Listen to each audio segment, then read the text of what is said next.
A mis 68 años, nunca imaginé que mi cumpleaños lo pasaría durmiendo en el piso sucio de un garaje abandonado que olía a aceite de motor, con las palabras crueles de mi hijo resonando en mi mente. ¿Qué harías con una verdadera herencia? Papá sabía que no te servía de nada.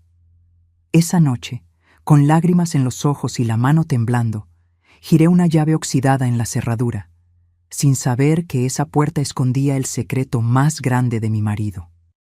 Pero antes de seguir, dale un vistazo si ya estás suscrito al canal y comenta, ¿desde dónde estás viendo este video? Nos encanta saber hasta dónde llegan nuestras historias. Nunca pensé que a los 68 años estaría durmiendo en un garaje abandonado, rodeada del olor a aceite y décadas de tierra. Pero ahí estaba, temblando en la oscuridad, con una llave misteriosa en mis manos y las lágrimas nublándome la vista mientras las palabras crueles de mi hijo seguían dando vueltas en mi mente. No eres más que una viejita inútil, mamá. ¿Qué harías con una verdadera herencia? Todo empezó 3 semanas después del entierro de Roberto, mi marido por 42 años. En la oficina del abogado Chávez, yo usaba el mismo vestido negro del funeral, mientras que Javier, mi hijo, estaba impecable en su traje a la medida. El abogado parecía algo nervioso al prepararse para leer el testamento. A mi hijo, Javier García, le dejo nuestro departamento en la Ciudad de México y mi portafolio de inversiones principal. Sentí un frío que me recorría la espalda. Y luego, casi como un comentario de pasada. A mi amada esposa, Susana García, le dejo la propiedad ubicada en Avenida Industrial, 1420, el garaje y su contenido. ¿Un garaje? Después de 42 años de casados, ¿Roberto me dejaba un garaje? Me quedé tan aturdida que no pude decir nada, demasiado confundida para preguntar por qué. Sentí la mano de Javier en mi hombro, apretando demasiado fuerte mientras se agachaba a susurrar, «No te preocupes, mamá. Yo me encargaré de que estés bien». No tenía ni idea de lo que esas palabras significaban en realidad. Esa misma noche, al volver a lo que yo todavía consideraba mi casa, el penthouse con vista a la ciudad que Roberto y yo compartimos por 15 años, Javier puso mi maleta en la entrada. «Creo que sería mejor si te buscaras otro lugar donde quedarte, mamá. El penthouse es mío ahora. Está en el testamento». El tono de su voz era ese tono de negocios que él había perfeccionado con los años. Frío, calculador. Mañana vienen unos colegas para hablar de cómo renovar la oficina de papá, y necesito empezar a hacer cambios. Pero, ¿a dónde voy a ir? Mi voz salió chiquita, casi un susurro. Javier se encogió de hombros con una crueldad indiferente. Puedes quedarte un tiempo con tía Elena, o siempre te queda ese garaje que papá te dejó. Su risa me dolió como un cuchillo. ¿Por qué te dejó esa basura? Es un misterio para mí. ¿Qué vas a hacer con eso? ¿Poner un taller mecánico a tu edad? Sentí que algo se rompía dentro de mí. Intenté decirle que necesitaba tiempo, que no podía simplemente irme esa noche. Fue entonces cuando dijo las palabras que me marcarían el alma. No eres más que una viejita inútil, mamá. ¿Qué harías con una verdadera herencia? Papá sabía que no te servía de nada. La crueldad fue tan inesperada, tan distinta al hijo que creía haber criado, que me quedé sin palabras. Simplemente agarré mi maleta, mi bolso y la llave que el señor Chávez me había dado después de la lectura, y me fui. Manejé sin rumbo por la ciudad, las lágrimas nublándome la vista. ¿Cómo llegamos a esto? ¿Cómo no me di cuenta en qué se había convertido mi hijo? Las preguntas me daban vueltas en la cabeza mientras por fin llegué a una calle desconocida en el área industrial, mirando un garaje descuidado con un candado en la puerta. Mi mano tembló al meter la llave en la cerradura oxidada. La puerta rechinó al abrirla y el rayo de mi linterna cortó la oscuridad acumulada por décadas.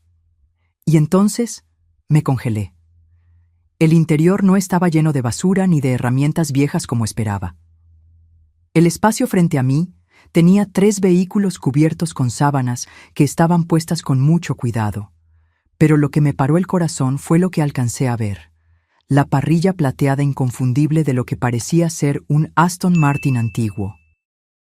Con los dedos temblorosos, quité la sábana del primer carro, revelando un DB5 de 1964 en un color plata impecable, idéntico al que Sean Connery manejaba en las películas de James Bond que tanto le gustaban a Roberto. El carro brillaba como si acabara de salir de la fábrica, no como si hubiera estado olvidado en este garaje oscuro por años. Roberto, susurré al silencio. ¿Qué estabas haciendo? En 42 años de matrimonio, mi marido nunca había mencionado que coleccionaba autos. Nunca hubo una pista de esa pasión, de esa inversión, de esa vida secreta. El segundo vehículo era un Mercedes-Benz 300 SL Goldwing de 1956, con sus puertas de ala de gaviota y líneas elegantes que eran fáciles de reconocer incluso para mis ojos de no experta. Y el tercero, un Ferrari 275 GTB4 de 1967, su rojo intenso me recordaba al vino que Roberto pedía en nuestros aniversarios. Cada carro tenía un folder de piel con documentos, papeles de propiedad y registros de mantenimiento. Aunque no soy experta, sabía que no eran solo autos bonitos, eran tesoros de museo que valían, ni me lo podía imaginar. Fue entonces cuando vi un sobre pegado a la pared con mi nombre en la letra inconfundible de Roberto. Al lado había un interruptor de luz que, al encenderlo, mostró que este no era un garaje cualquiera. El espacio estaba profesionalmente equipado con sistemas de aire acondicionado, un piso especial y sistemas de seguridad. No era un edificio abandonado, sino un santuario de autos muy bien planeado. Me senté en un sillón de piel que encontré junto a una pared, con el sobre pesado en mis manos. Con el corazón acelerado, lo abrí y empecé a leer. Mi queridísima Susana, si estás leyendo esto, es porque ya no estoy, y descubriste lo que he llegado a considerar mi último regalo para ti. Las primeras palabras de Roberto me hicieron temblar las manos. Respiré hondo y seguí. Primero, tengo que decir que siento mucho el shock y la confusión que debes estar sintiendo ahora. El secreto no era para lastimarte, sino para proteger lo que estaba construyendo para tu futuro. Una lágrima me rodó por la cara. Roberto siempre me cuidó, pero nunca imaginé hasta qué punto. Hace 6 años, cuando me dieron el diagnóstico, los doctores me dieron un máximo de 5 años. Les gané por 1 año, pero sabía que nuestro tiempo juntos era limitado y necesitaba asegurarme de que estarías bien después de que yo me fuera. Dejé de leer, tratando de no llorar. El diagnóstico de insuficiencia cardíaca progresiva había sido terrible. Pero Roberto siempre le restaba importancia, diciendo que teníamos mucho tiempo. Nunca imaginé que había estado planeando su despedida desde el principio. Sé que te estarás preguntando sobre el testamento, sobre por qué le dejé nuestra casa a Javier en lugar de a ti. Créeme, esa decisión me causó más noches sin dormir que mi salud. Mis manos temblaban tanto que tuve que poner la carta en el piso un momento. En la última década vi a nuestro hijo cambiar. El chico ambicioso que criamos se volvió algo diferente, algo más duro y calculador de lo que yo hubiera querido. La verdad es que me daba miedo lo que te pasaría si les dejaba todo a los dos, o incluso si dividía las cosas equitativamente. Javier habría encontrado la manera de controlar los bienes, de administrar tu parte para tu beneficio, como él diría. Una lágrima cayó en el papel, manchando un poco la tinta. Vi cómo te habla cuando cree que no estoy escuchando, cómo ignora tus opiniones y necesidades. No me había dado cuenta de que Roberto había notado esas cosas. Yo siempre excusaba el comportamiento despectivo de Javier, diciéndome a mí misma que solo estaba ocupado, estresado con su trabajo. Así que hice esta herencia dividida a propósito. Javier recibió lo que él verá como la parte valiosa, el penthouse, las inversiones que se ven, los símbolos de estatus. Pero lo que estás viendo ahora, mi amor, es la verdadera riqueza. Solo estos 3 autos valen alrededor de 12 millones. ¿12 millones? Miré las 3 máquinas silenciosas, sus superficies brillantes reflejando las luces del techo. Esto no podía ser cierto. Los documentos confirmarán que son originales y encontrarás la información de contacto de Carlos del Bosque, mi distribuidor y asesor de confianza para estas compras. Él puede ayudarte con lo que decidas hacer con ellos. Seguí leyendo, cada palabra revelando más del plan tan bien pensado de Roberto. Pero los autos son solo el principio. En la caja fuerte detrás de nuestra foto en San Miguel de Allende, la clave es nuestro aniversario. Encontrarás los documentos de varias propiedades de inversión que compré en los últimos 6 años, todas puestas en un fideicomiso que se transfiere a tu nombre después de mi muerte. También encontrarás información de cuentas de banco que te darán una vida cómoda por el resto de tu vida. Me levanté sin mucho equilibrio y caminé hacia la foto enmarcada en la pared. Roberto y yo en la calle Aldama, riéndonos mientras un músico callejero nos daba una serenata en nuestro viaje de 35 años de casados. La caja fuerte se abrió con un clic suave al poner la fecha de nuestro aniversario. Adentro encontré un folder gordo y varias memorias USB bien marcadas. El documento principal se llamaba Inventario completo de bienes para Susana García. Lo abrí e inmediatamente tuve que sentarme de nuevo mientras las columnas de números y descripciones de propiedades se movían frente a mis ojos. Edificios de apartamentos en Guadalajara, una propiedad comercial en Monterrey, un pequeño viñedo en la región de Baja California, portafolios de acciones, bonos, inversiones. El valor total al final de la página me dejó sin aliento. Volví a la carta, con las manos temblando. Sé que esto es abrumador y siento mucho haberlo mantenido en secreto. Al principio, era solo un proyecto para no pensar en mi ansiedad por el futuro, pero a medida que el portafolio crecía, me di cuenta de que revelarlo antes de tiempo podría ponerte en peligro si Javier se enteraba de la extensión de estos bienes. Roberto lo había sabido, había anticipado exactamente lo que pasaría, había previsto cómo reaccionaría Javier. Siempre he creído que el carácter se muestra más claramente en los momentos de herencia. Javier está recibiendo una prueba tanto como una herencia. Y tú, mi amor, estás recibiendo los medios para vivir el resto de tu vida exactamente como elijas, sin deberle nada a nadie. Todo mi amor, ahora y para siempre, Roberto. Abracé la carta, las lágrimas saliendo sin control. Después de 42 años de matrimonio, pensé que lo sabía todo sobre mi marido. En vez de eso, parecía que recién ahora estaba descubriendo lo profundo de su amor y su previsión. La ironía no se me escapó. Solo unas horas antes, mi hijo me había echado de la que creía que era mi casa, llamándome viejita inútil, mientras creía que él se había quedado con la herencia valiosa. Qué equivocado estaba en todo. Pasé esa primera noche en un sofá de piel que descubrí en una oficina chiquita al lado. Por la mañana me di cuenta de lo bien que Roberto lo había planeado todo. La oficina tenía un baño pequeño con regadera, un mini refrigerador con agua y comida básica, e incluso un pequeño closet con varias mudas de ropa de mi talla, con las etiquetas aún puestas.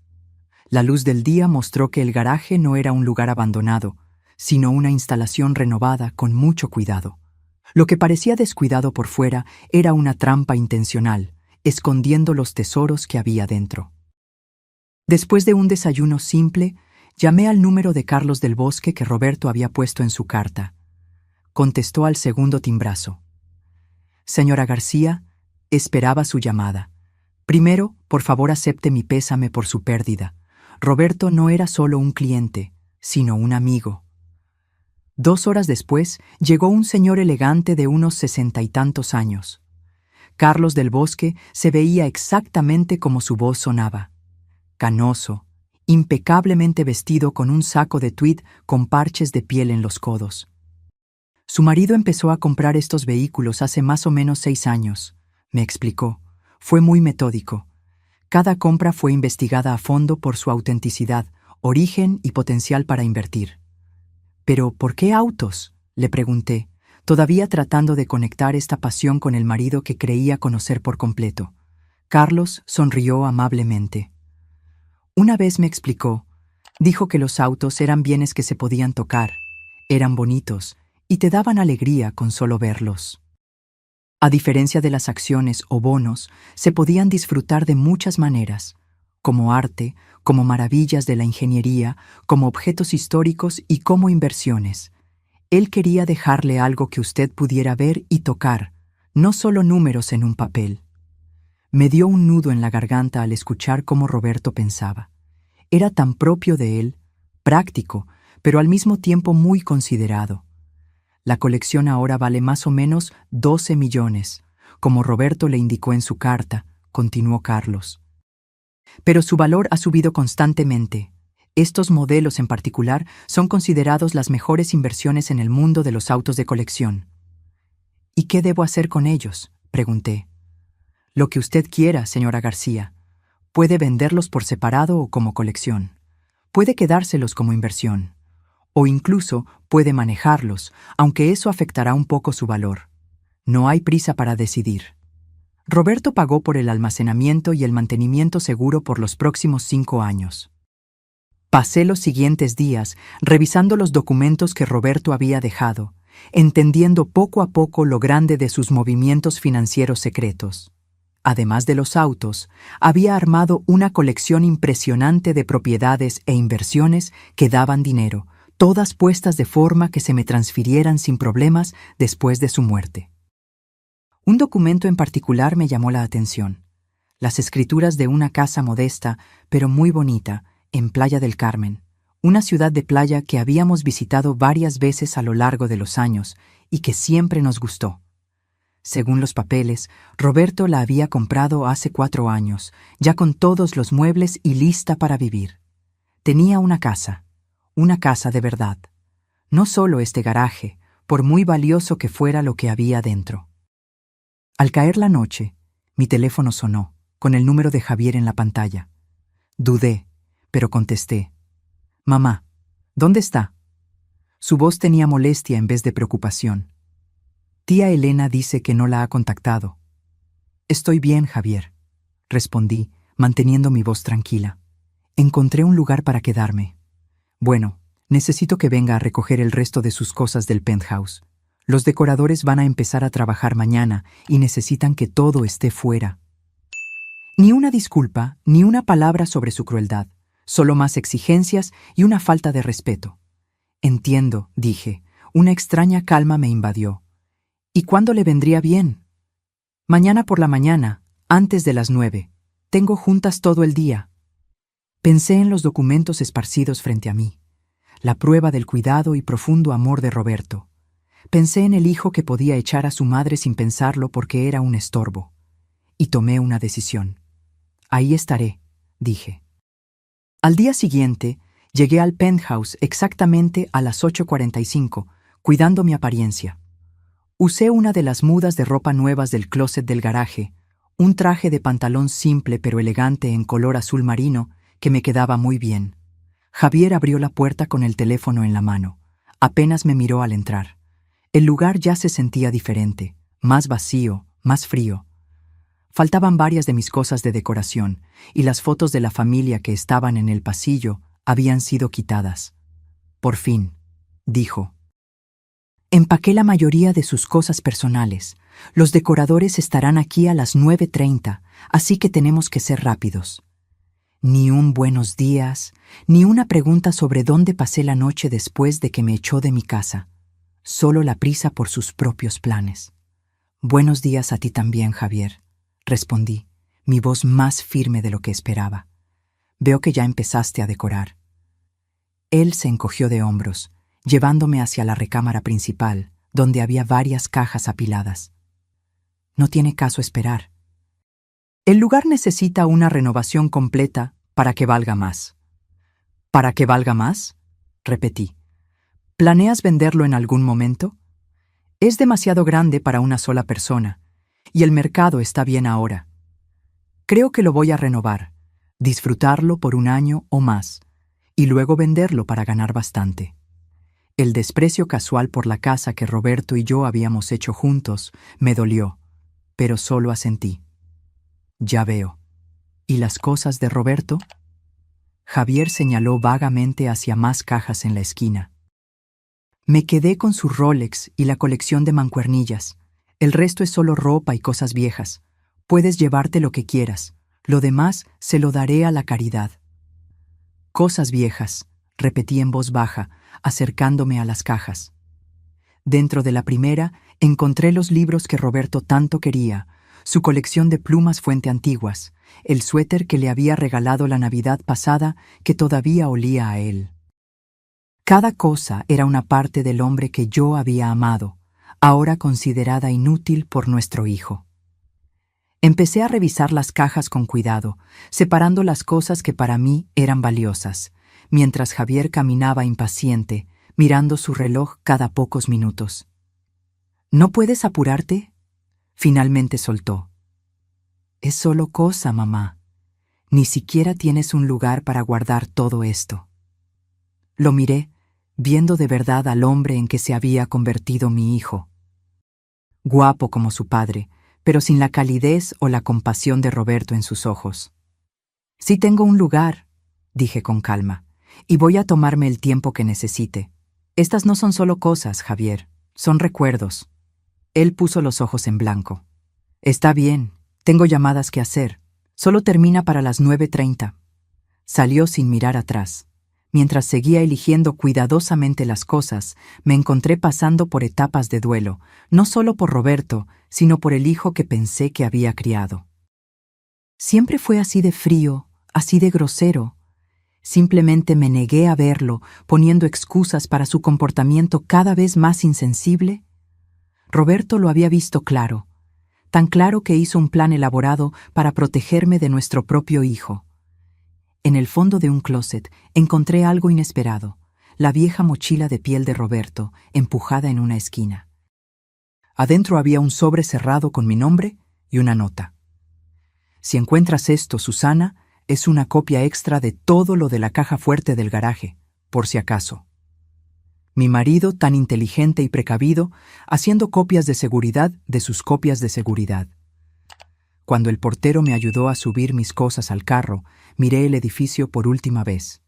Sentí una extraña mezcla de tristeza y libertad.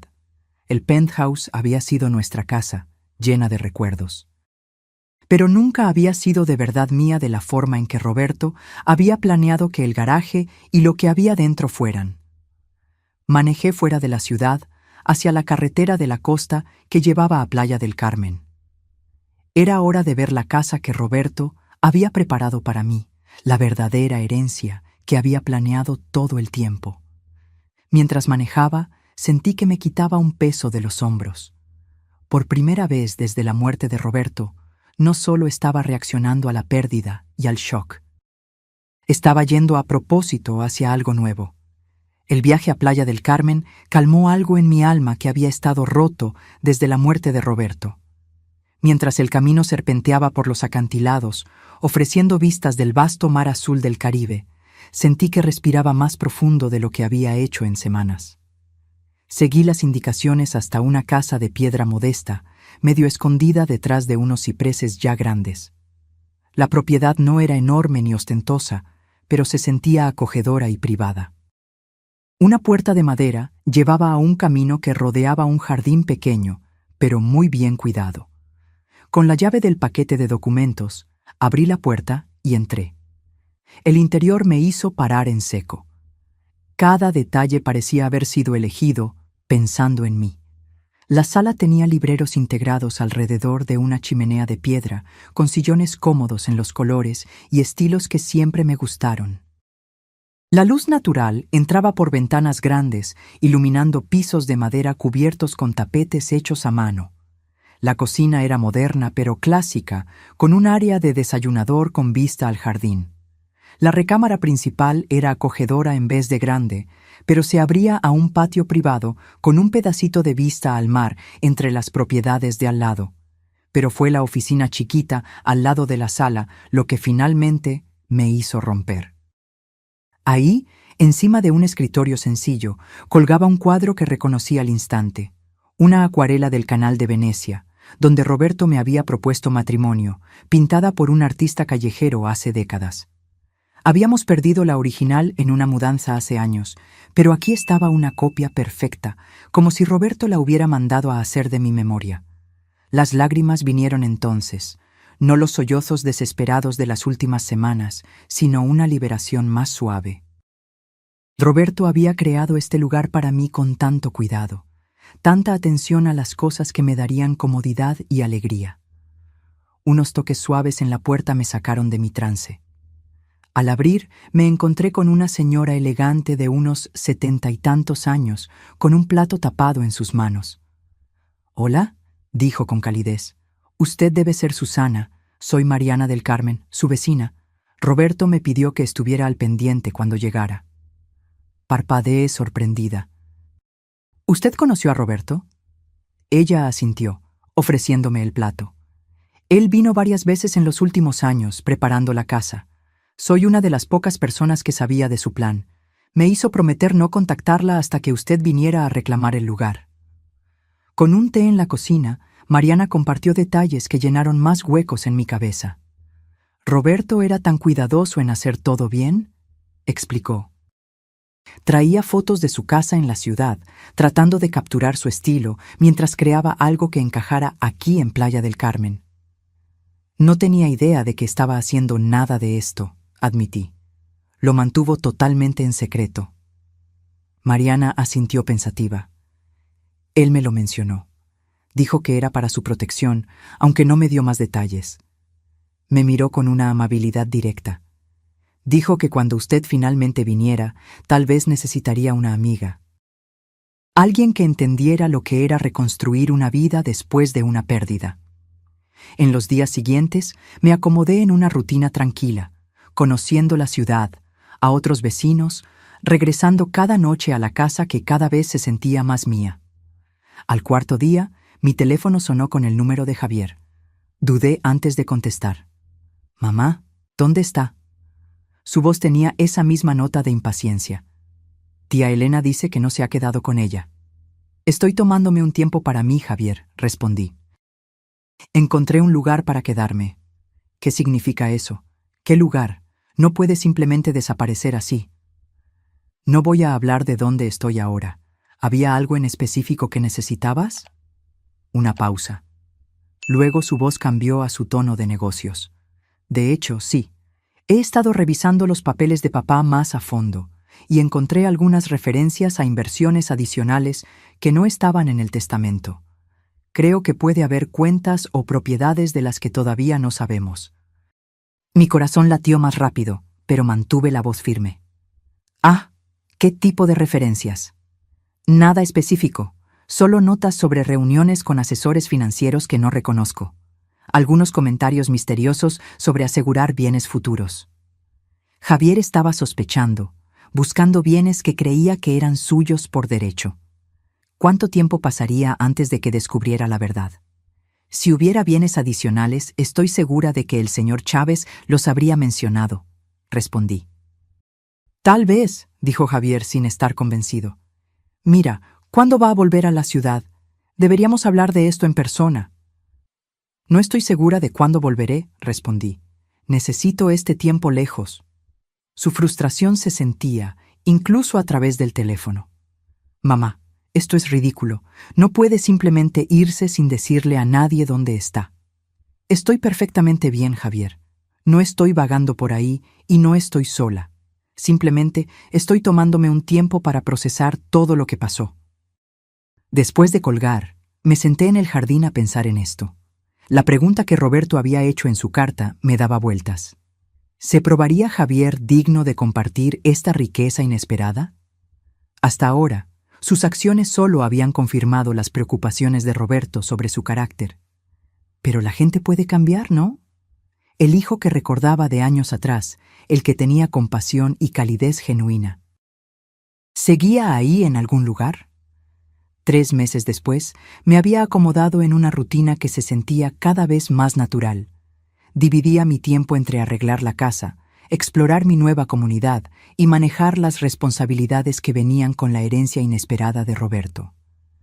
Con la ayuda de la abogada Patricia del Olmo, había establecido un sistema cómodo para supervisar las propiedades y las inversiones. Los autos seguían en su garaje seguro, cuidados por el equipo de Carlos del Bosque. Incluso manejé el Aston Martin una vez, un viaje con un poco de miedo por la carretera de la costa que me hizo sentir feliz y extrañamente más cerca de Roberto. Javier y yo teníamos una relación tensa, hablábamos principalmente por correos formales sobre cosas prácticas. Como Patricia había predicho, sus primeras investigaciones legales para pelear la herencia se acabaron después de que los abogados confirmaron que los arreglos de Roberto eran muy sólidos. Estaba podando rosas en el jardín cuando un carro que no reconocí se detuvo. Salió una mujer, alta y con aire profesional, con la eficiencia de alguien que está acostumbrado a manejar problemas. Señora García, soy Clara Mendoza, la asistente de Javier. ¿Puedo hablar con usted un momento? Algo en su manera, tensa y urgente bajo la capa profesional, me dio un escalofrío de preocupación. En la sala, Clara se sentó en la orilla del sillón, rechazando mi oferta de té. Señora García, estoy aquí porque Javier ha tenido algunos problemas serios.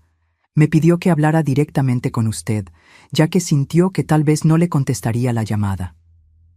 ¿Qué tipo de problemas?, pregunté, aunque una sensación de que algo malo pasaba me decía que ya lo sabía. Financieros, principalmente. Abrió un folder delgado. Los costos de la renovación del penthouse pasaron el presupuesto por casi el doble. Hubo problemas con la estructura que no se podían prever, lo que requirió una inversión adicional importante. No me sorprendió. Roberto había mencionado la infraestructura vieja del edificio hace años, aunque sus sugerencias sobre darle mantenimiento habían sido ignoradas como gastos innecesarios. Al mismo tiempo, Clara continuó, la inversión principal de Javier falló. Había puesto mucho dinero en un proyecto de construcción que se topó con problemas de permisos. Los detalles son complicados, pero básicamente está enfrentando pérdidas serias con poco dinero en efectivo. Ya veo, mantuve mi cara seria. ¿Y cómo me afecta a mí? Clara se movió incómoda. Señora García, para serle sincera, Javier necesita ayuda económica. Él sabe que usted tiene los recursos que podrían ayudarlo a evitar la quiebra y perder el penthouse. Ahí estaba. El pedido que había esperado desde la pelea hace 3 meses. No lo siento, no un intento de hacer las paces, sino una petición de dinero entregada por una intermediaria para evitar la vergüenza de preguntar directamente. ¿Javier ha pensado en vender el penthouse?, pregunté. Incluso a medio renovar, probablemente cubriría sus deudas. Exploró esa opción, Clara admitió. Lamentablemente, en su estado actual, a la mitad de la renovación, la propiedad se vendería con una pérdida importante. Además, hay complicaciones con algunos de los contratistas. En otras palabras, Javier probablemente se había peleado con el equipo de construcción por su forma de ser o por no pagarles. Aprecio que haya venido a explicarme la situación, dije después de un momento. Por favor, dígale a Javier que escuché su pedido y lo voy a considerar. Clara se veía sorprendida por la respuesta no tan clara. Señora García, la situación es bastante urgente. El proceso de embargo puede empezar en unas semanas. Lo entiendo. Y necesitaré tiempo para pensar mi respuesta. Es todo lo que puedo ofrecer hoy. A la mañana siguiente, en lugar de llamar a Javier de inmediato, manejé a la ciudad para ver la situación del penthouse por mí misma. El portero, al reconocerme de los años que viví ahí, me dejó subir sin llamar primero. Lo que encontré era serio. La casa, que alguna vez fue elegante, había sido demolida casi por completo en la mayoría de las áreas, con cables y tuberías expuestas, creando un laberinto peligroso.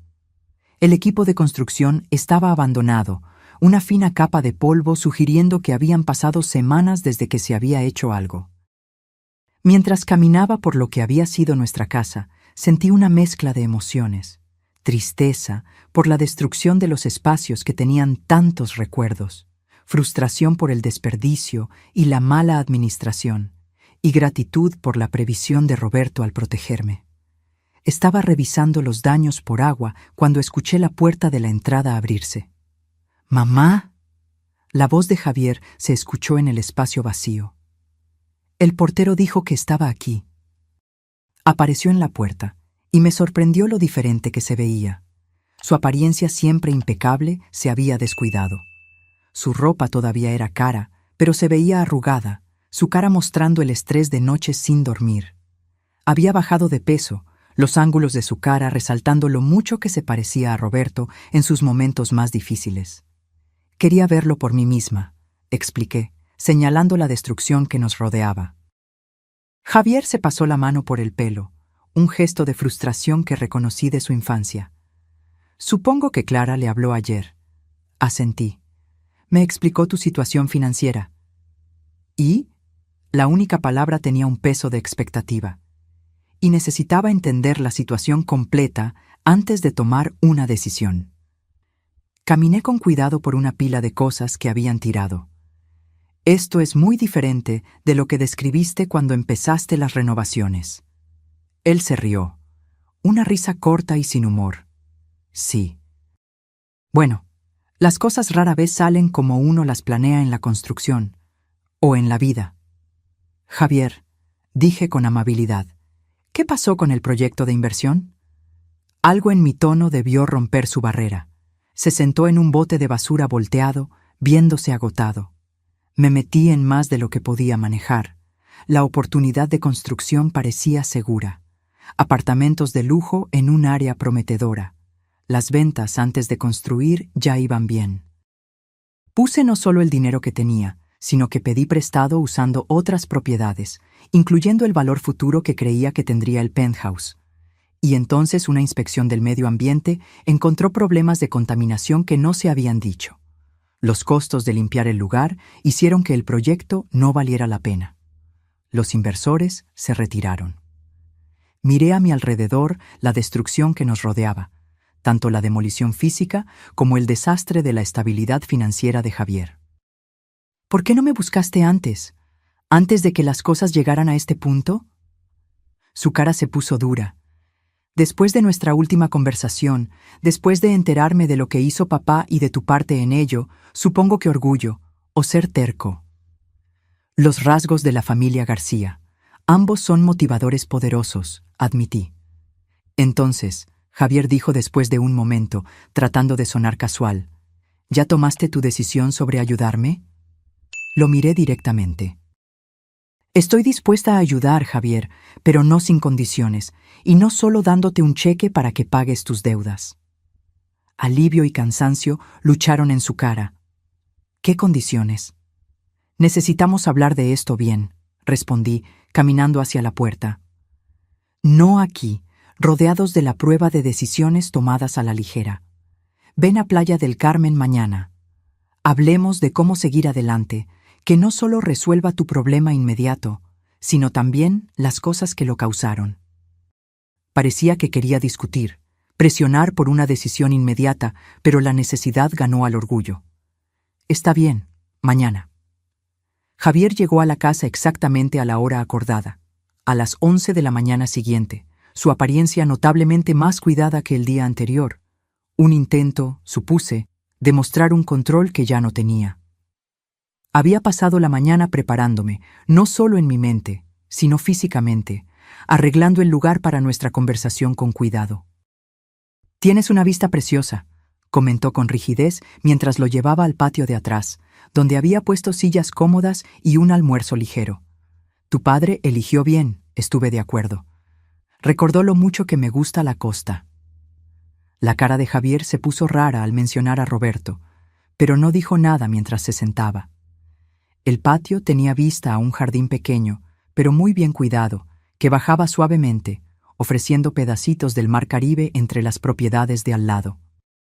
El ambiente era tranquilo, privado y neutral para la conversación difícil que tendríamos. Después de servirnos té helado a los dos, me giré para mirar a mi hijo directamente. Antes de que hablemos de tu situación financiera, me gustaría mostrarte algo. Le di un folder de piel que había preparado esa mañana, con documentos seleccionados de los archivos de Roberto.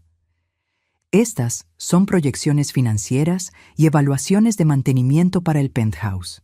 le expliqué mientras revisaba las páginas. Tu padre las mandó a hacer hace 3 años, anticipando fallas importantes en los sistemas del edificio. Los cálculos coinciden mucho con lo que encontraste en tus renovaciones. Javier frunció el ceño. Papá nunca mencionó nada de esto. Lo intentó, lo corregí suavemente. Varias veces ignoraste sus preocupaciones, diciendo que era demasiado cauteloso, que eran gastos innecesarios. Te mostró estos informes durante su última visita de Navidad, antes de su diagnóstico. Un destello de reconocimiento cruzó su cara. La molesta evaluación del edificio que seguía mencionando en la cena. La misma. Le di un sorbo a mi té. Roberto no solo estaba siendo cuidadoso, estaba tratando de prepararte para la situación que estás enfrentando ahora. Javier puso el folder a un lado. Su mandíbula se tensó. Si me trajiste aquí solo para decirme, te lo dije, por papá. No, lo interrumpí. Estoy poniendo el contexto para mi decisión de ayudarte. Roberto vio esto venir. No solo los problemas del edificio, sino el patrón de decisiones que te llevaron a tu crisis actual. ¿Y qué patrón es ese? Su tono era defensivo, pero sentí una genuina confusión por debajo. Priorizar el cómo se ven las cosas en vez de lo que en verdad son, dije simplemente. Buscar ganancias impresionantes en vez de un crecimiento estable, no tomar en cuenta la cautela como pesimismo sin sentido. Lo miré directamente. Las mismas cualidades que te llevaron a echar a tu madre de la casa en lugar de pensar en lo que ella necesitaba al lado de tus planes. Tuvo la decencia de verse avergonzado por un momento. Eso no debía haberlo manejado así. No, estuve de acuerdo. No debiste. Un silencio se apoderó de nosotros, solo el sonido lejano de las olas y el canto ocasional de los pájaros marinos. Javier se movió un poco, no acostumbrado a que yo fuera tan directa. A lo largo de su vida adulta, yo había sido la que hacía la paz, la que suavizaba las cosas, la que se acomodaba a sus humores. Entonces, ¿qué me propones? Finalmente preguntó. ¿Cuáles son esas condiciones para tu ayuda? Primero, transparencia total, respondí. Necesito ver todo. Todas las cuentas, deudas, contratos, compromisos. Nada escondido ni que no me digas por conveniencia. Él asintió con rigidez. Está bien. ¿Qué más? Manejo financiero profesional de ahora en adelante, continué. Has demostrado que tu juicio en estos asuntos se ve afectado por la impulsividad y el exceso de confianza. Cualquier dinero que te dé se manejará a través de fondos con la supervisión adecuada. Su cara se oscureció. Entonces, ¿voy a tener un estipendio como un niño? Como alguien que ha cometido errores financieros serios y necesita protección mientras se recupera, lo corregí. No es un castigo, Javier. Es para proteger el dinero y a ti mismo. Y supongo que tú vas a controlar esos fondos. No, dije, sorprendiéndolo. Administradores independientes con responsabilidad legal. No me interesa controlar tu vida, solo asegurarme de que la ayuda que te doy de verdad te ayude a mejorar a largo plazo. Él asimiló eso, claramente luchando entre su necesidad desesperada de ayuda y su resistencia a perder su autonomía. ¿Y el penthouse? Todavía es mío. La solución más práctica sería venderlo, dije, observando su reacción. Incluso en su estado actual, cubriría una parte importante de tus deudas. Podrías empezar de nuevo, tal vez en una propiedad que sea más fácil de manejar. ¿Venderlo? La idea parecía genuinamente chocarle. Pero es nuestra casa de familia. Es donde papá y tú... Es un lugar físico, Javier. Lo interrumpí suavemente. Uno que estabas ansioso por desarmar y cambiar hace solo unos meses. Los recuerdos no están en las paredes. Se levantó de repente, caminando por el pequeño patio. No lo entiendes. Venderlo sería admitir mi fracaso total. Todo el mundo se enteraría. Y ahí estaba, el meollo de su resistencia. No el apego emocional a nuestra casa familiar, sino la preocupación por lo que la gente pensaría de venderla bajo presión financiera.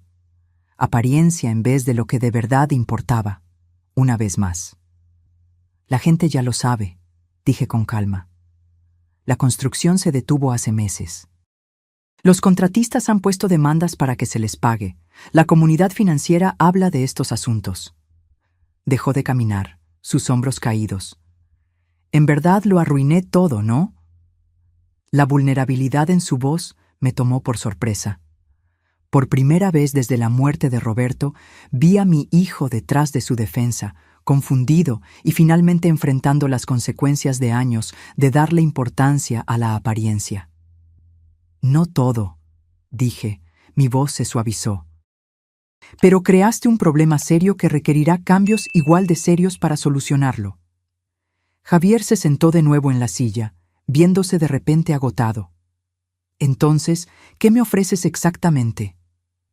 Un camino estructurado hacia adelante, respondí. Voy a crear un fondo que le pague a tus deudas más urgentes y evite la quiebra. Contrataremos a profesionales para que terminen las renovaciones o preparen el penthouse para venderlo, dependiendo de lo que tenga más sentido después de una evaluación. ¿Y a cambio? A cambio, aceptas la supervisión financiera por un tiempo definido. Trabajas con un consejero sobre lo que en verdad te ha llevado a esta situación. Y dudé. Luego continué con firmeza. Haces las paces por cómo me trataste después de que tu padre murió.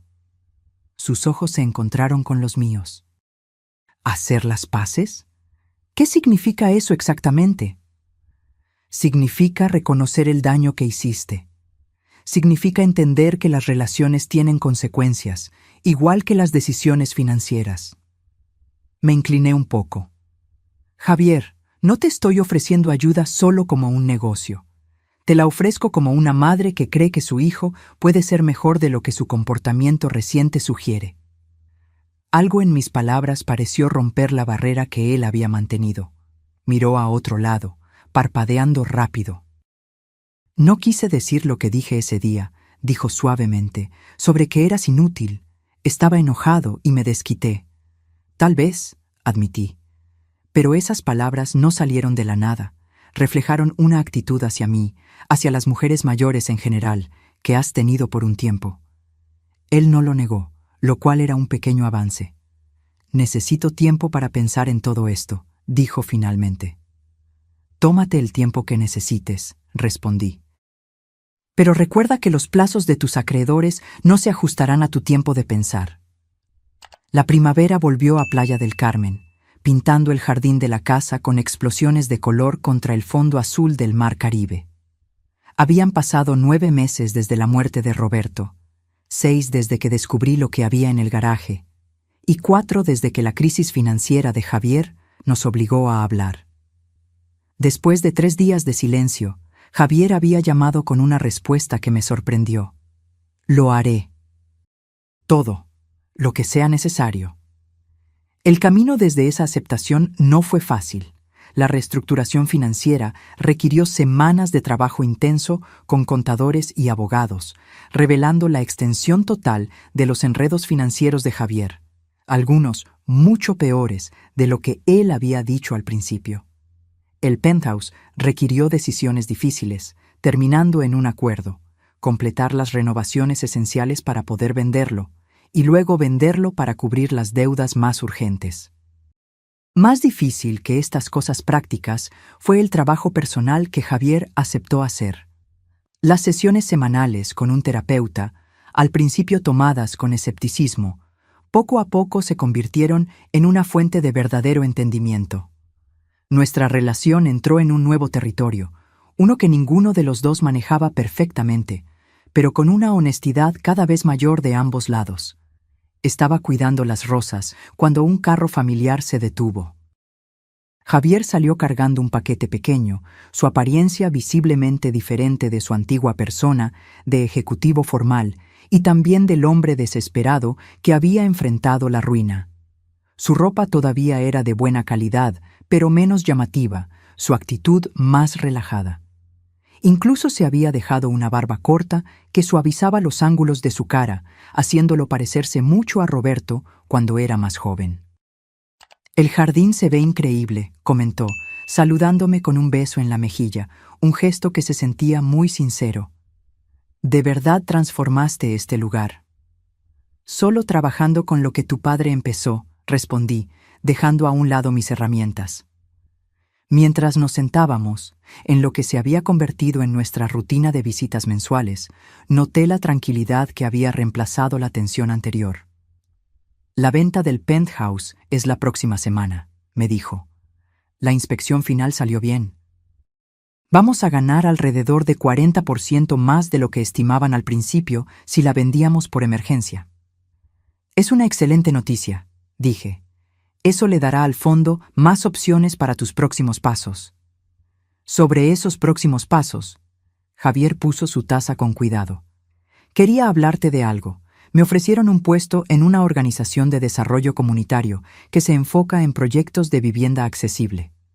Levanté las cejas, incapaz de esconder mi sorpresa. La carrera de Javier siempre había sido en bienes raíces comerciales de lujo, con un desprecio frecuente por la vivienda accesible. Obviamente es un sueldo mucho más bajo que mis puestos anteriores, continuó, pero el fondo que creaste significa que mis gastos básicos están cubiertos y, dudó, buscando las palabras, se siente como un trabajo importante, usar lo que sé sobre desarrollo para algo más que solo ganar dinero. Eso suena a un cambio importante, dije. ¿Qué te motivó? Javier miró al mar antes de responder. ¿Recuerdas ese proyecto que falló? Los condominios de lujo. El lugar fue vendido a una empresa de vivienda sin fines de lucro. Ahora están construyendo viviendas de ingresos mixtos ahí, bien diseñadas, ecológicas. Estuve ayudándolos de manera informal por unos meses y se encogió de hombros con un gesto de vergüenza y orgullo a la vez. Se me da bien. Los aspectos técnicos del desarrollo sin la presión de maximizar cada centavo. Estudié la cara de mi hijo, notando la emoción genuina mientras describía el proyecto. Parece que encontraste algo que te interesa más que solo tus habilidades de negocios.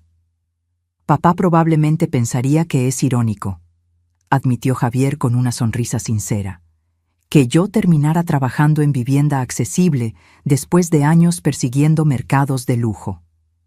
Creo que estaría satisfecho, lo corregí con amabilidad.